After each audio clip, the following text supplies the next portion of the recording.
Во ниту еден момент не е доведена во прашање безбедноста на македонското небо, реагираа од македонска навигација, негирајки дека два патнички авиони за малку ќе се судреле на 12 август над македонското небо.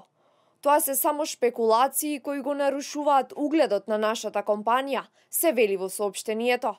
На прашањето што го поставивте на вашата телевизија, дали некој сака да го прикрие овој случај, исто така ви информираме дека настанот е уредно пријавен до надлежните од страна на контролорот на летање во тек е истрагата, зашто добивте потврда од регулаторот, Агенцијата за цивилно воздухопловство. Агенцијата може да го испита настанот и доколку смета, може да побара соодветни санкции. Сакаме да ви информираме дека и покрај поголемиот раст на сообраќајот од предвидениот, оваа година можеме да потврдиме дека се е во рамки на стратешкиот бизнис план и нема никакво нарушување на предвидените цели.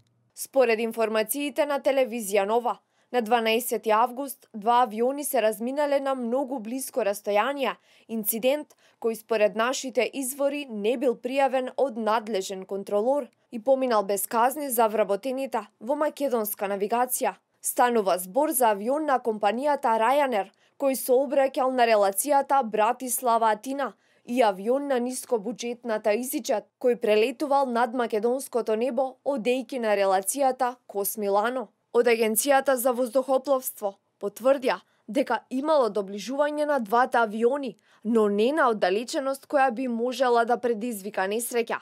Настанот, како што велат, бил евидентиран и пријавен до надлежните.